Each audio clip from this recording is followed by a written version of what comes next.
I'm Jimmy. I'm Landy. Jose, they. I'm Spectre.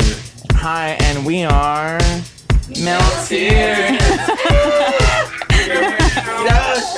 Welcome to musicfiends.com. Angela Alameda here. We are speaking with the band Melteers. They came all the way from Los Angeles, California, playing in Dallas tonight at Three Links and Deep Ellum. How are you guys doing tonight? You know, same thing, different day.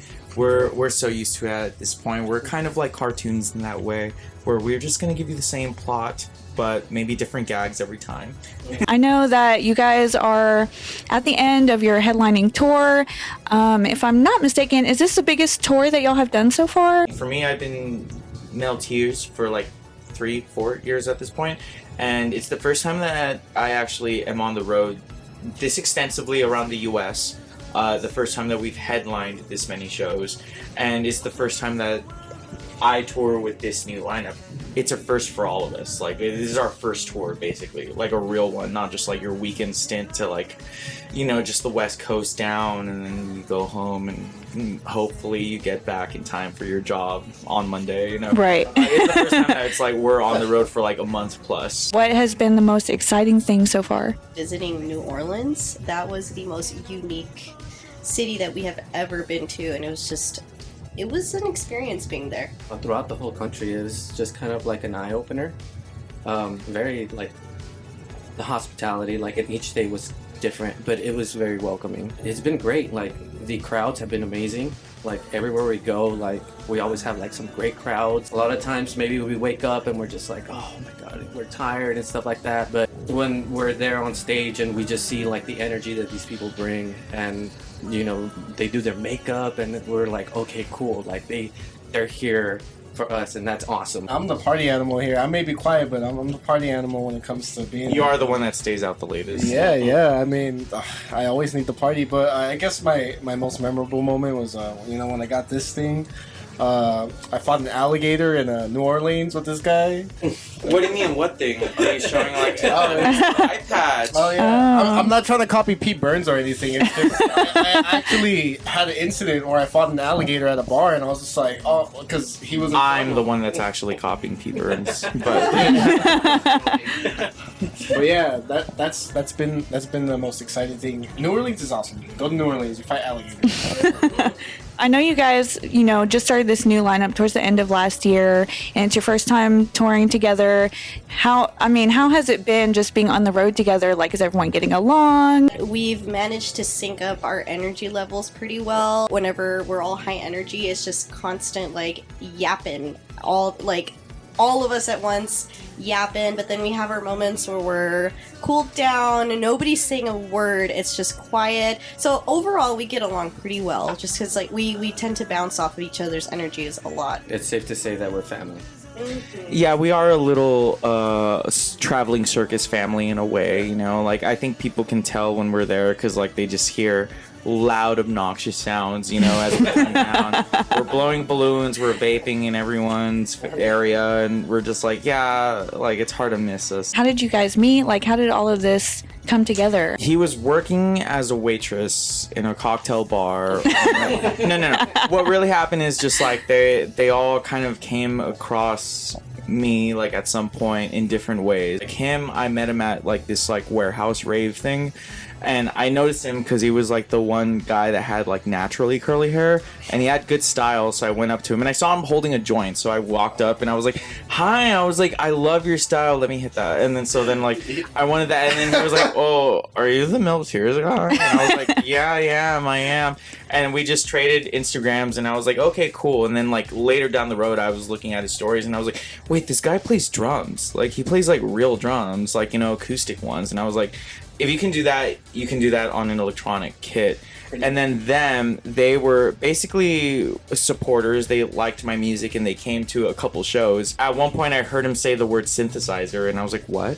And then he said, like, yes, I have synthesizers, like, I like synths. And then eventually, like, once it came time for me to assemble, like, a full lineup, I was just like, I had the options there. They were available. And you know, they all like I had to wrangle them up within like a week's of time because Oh, wow. I had a tour to do. Yeah. So it was like a hectic week where I was like, we need like I know that you don't know him and you just met him like that one time. Yeah, it was but kind of awkward at first. It was kind of, I was like, oh, hey, Jose. I was like, how was your day, man? Like, I don't know you.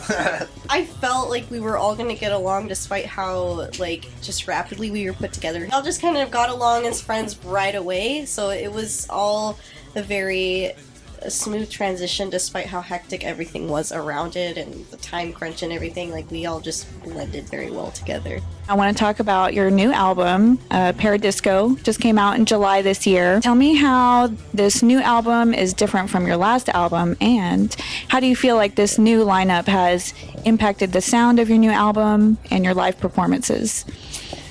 I think that Paradisco is basically like a culmination of everything that I've been trying to do for like the last like decade, basically, musically. And it really took having a full lineup with all this cast of characters. Like it took that for the album to be that way. I think that if they weren't part of the equation, it wouldn't have been that way at all. I don't think it would have been nearly this successful. Each one of my new bandmates, like they all are very much into different types of music. Like we're not so like darkwave centric people. Like we all like kind of dive into like different things. Like, you know, Jose's like very much into metal and industrial things and like harsh sounds. Like Landy's very pop centric, you know, and she's also into like a lot of like twee sounds. Jordan's a disco head. Like he's a DJ, so like he loves club music. And I think them bringing their elements into the studio, into the writing, it led to where this album was like more fleshed out, because everyone in the band is hypercritical. Everyone's so critical, you know, that like I was like, we have to make this like as good as we can as a unit, which I'm not used to, because I'm used to being just a studio goblin just by myself, having no one else to really ask advice about like, what should I do with this, like, is this good enough? Because everyone was so critical, we all like just like shit talked the record up until the point where it was like, this is good, are you guys good, are you good, do you like this? Okay, so we all like agreed upon the record being the way it was, you know. One thing that I found really interesting about you guys is your whole kind of like goth clown aesthetic thing that you have going on. Where did that come from? Like, where did that idea, inspiration come from? For myself, at least, I'm really into visual K, which is a Japanese form of it combines fashion and the actual music genre itself. They tend to use white bases a lot, and then a lot of intricate eyeshadow, and it combined well with like trad goth makeup and clown makeup in general. So we kind of all just started combining all those different traits of those different styles, and now we just have the look that we have now. I think just like when you have so much influence from different things, it eventually just kind of explodes on your face in like a rainbow of like color, you know. And like, you know, there was a moment where like people said, you know, like, you don't look Bowie, you look kind of goth. And then so then I started doing goth, and then they were like, well, you don't look goth, you look like a monster. So I started doing like really garish stuff, and they're like, well, you don't look like a monster, you look like a clown.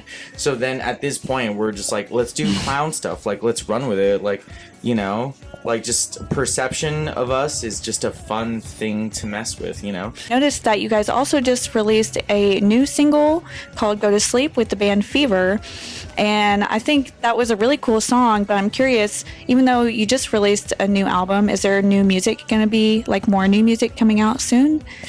Oh yeah, absolutely. I can't just take a break. Like I have to just constantly make music, you know. Otherwise, I feel like very useless, or I feel like I'm not living up to like any kind of potential or subverting expectations in life. Like all I give a crap about is just making art that gets reactions.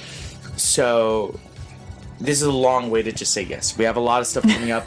Our next single, get ready, because it's not me singing on that track. Oh. It's going to be her. Awesome. And they've got a lot of vocal talent. So just imagine basically like Paradisco with like femme-led vocals, you know. and she's also you'll see she's a really great singer. I think that especially performing on this tour, we've learned that we're pretty good fucking singers. I think we're pretty good singers, you know. I'll say. Well, like we sing pretty well, so like, you know, like don't just look forward, because like we're gonna be a lot more dynamic going forward, you know. Like now that we've got the budget and I've got the talent at my fingertips, like now we can actually like really go like heavy on like just like being virtuosos, you know. So you'll see, like it'll be bigger and better this time. All right, that's all the questions that I have for you guys today, and I know you guys gotta get on stage. What is your social media so that everyone can follow you? Mel Tears, like we're like you'll find us, because like it's hard to miss us, like you know, just everything is either Mel Tears or Mel Tears Music, depends on what social media, but just look at the most colorful icon, it's us, you know. Where it's us. Alrighty. Bye, everybody. Awesome. It's been fun. I'm sorry, this is your podcast. Okay. All right. Thank you guys for tuning in to musicfiends.com, and I will see you guys next time. Bye. Bye. Bye me.